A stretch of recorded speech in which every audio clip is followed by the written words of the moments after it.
All right, you guys, what is happening? It is Bill back at the Wall of Tools, and today we are talking about an accessory to your gas pump that I think is pretty cool.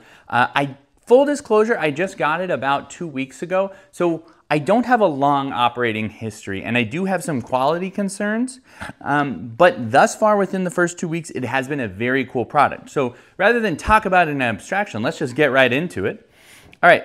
Today I am reviewing the Tera pump, T-E-R-A-P-U-M-P, fuel transfer pump. There are quite a few different brands on Amazon. I went with this particular one, Tera pump. I don't know that it's totally different. What I did notice that was different about this one than some of the others is that they had 3 different sizes of gas cans that it could accommodate a connection with. Since I didn't exactly know the size of my gas can, I thought 3 sizes would be better than 2.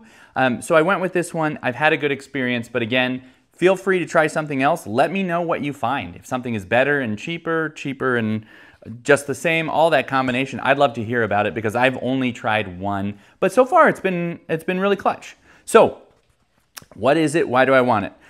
This is a fuel transfer pump, so it sits right here on the tip of your gas can, just like where you would normally have the spigot that you push and hold and lift and fill up whatever, your lawnmower, your side-by-side, your blower, all of those things. It's pretty cool because it makes that process a lot easier. So see, in front of me, I have a 5-gallon gas can, and this thing just gets really heavy when it's full. Usually, it says 5 gallons. You can get about 5.5 gallons in there without, blowing everything up. And when you got 5.5 gallons, I mean, you really feel like you're just lugging a heavy weight around. And so depending on the setup of my device, that can be really challenging to fuel. It's not impossible. I guess maybe I'm being a bit of a baby, but like the side-by-side has a higher gas tank and it has a bigger gas tank. So in order to fill up the side-by-side, before I had this fuel transfer pump, I was lifting this thing up relatively high, going like this, keeping it cocked, holding the spigot, so everything had to be done with one hand, and then the gas tank in the side-by-side is, I think, 7 or 8 gallons. So I was doing that for an entire can of gas as well as another half.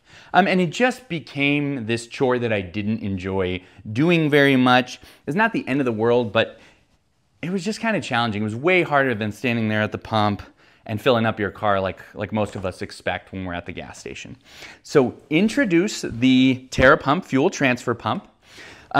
This sits on the nozzle, just like I said. It has a hose that goes down there, and I can try to show it to you too. Let me see here.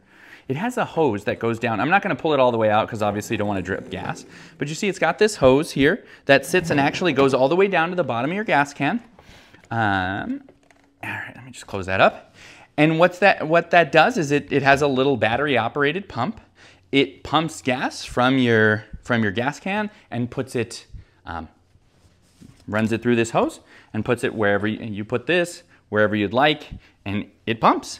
It's got this handy little storage on the side, so you've got somewhere to put your gas line when it's not in use.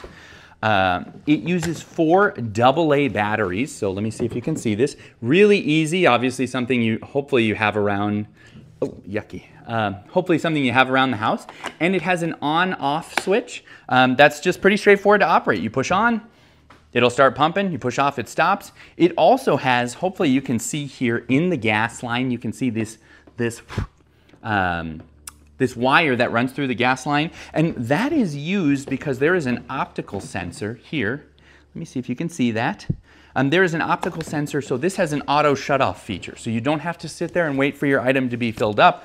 You can really let this thing kind of click into the gas tank. Once it detects liquid right near the end, just like you would expect at a regular gas station, it's going to shut off. And at least for the few times that I've used it, it has worked like a charm. I was very concerned about it initially. It seemed like kind of a cheap sensor, but I babied it. I watched it several times, and it always shut off exactly when I would want. So I'm quietly impressed with that. I really like that this has kind of the batteries compartmentalized like that. It's a really solid housing for it. I like just the on-off nature. It's just really simple to use. The shut-off sensor is very clutch and obviously makes me feel much better about it. So initially, like I said, when I was filling things up, I was babying it. After a while, I got pretty comfortable with it. I filled up the UTV, and obviously that has a big tank, and I just let it roll. I walked away and did another chore, came back, and it was filled up to the top right where I'd want. So it was really cool. I will say one downside to this thing is it is slow. I think they say about 2.4 gallons per minute. So definitely not as fast as you'd see at the gas station. But to me, that's less of a concern because it's so much better than what was happening before. Before it was slow and I had to stay there and hold it the whole time. Now it's slow, but I can walk away, do other things, live my life, maybe go take out the trash, come back and have it be done. It's not insanely slow, like it's nothing like that. It's just a little slower than you'd sort of expect if you're accustomed to a full-on like gas pump, like, you know, at Quick Trip. I think it looks really nice. Obviously the cord becomes a little bit funky, but in general, as long as you've got a little extra space where you're storing your gas cans, it's not a problem. I have two different kinds of gas cans. So one, which I'll actually get for you, one that I got on Amazon. It was priced right. I've loved it. It's been great. And this is also a 5-gallon can. So I have this one, and you can see the fuel transfer pump works just fine on that. And then I have this one that I got at Costco because I needed it that day and whatever. You can always use another gas can. Same 5-gallon can, different design. This also works. So I've been really happy just with the flexibility. I can't tell you it's going to work on every gas can under the sun, but at least for the two that I've tried, it's been great. And there's still yet another adapter that I haven't used.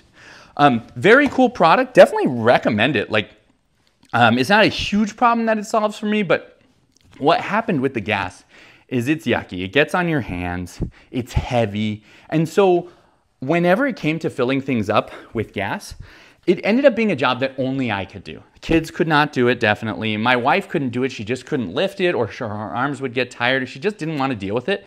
And this turns that refilling your devices into just click this in, push a button, and we're off to the races. So I like how much more like sanitary, how much easier that whole process is.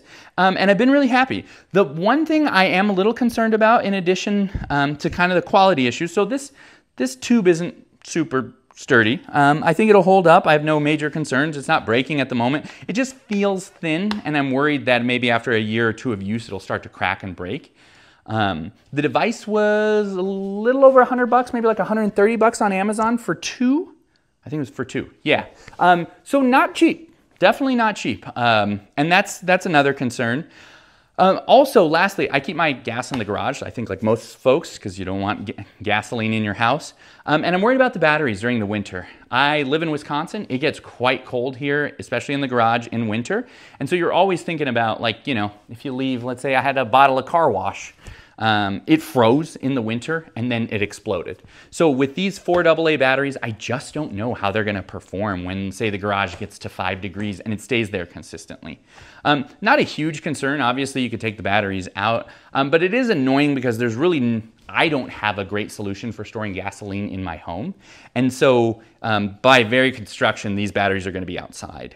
I haven't tested it, but the manufacturer does claim to be like semi-waterproof or water resistant here on this housing. And so I'm really excited about that. If for some reason it gets left, you know, by the mower and then it rains, it's not all broken.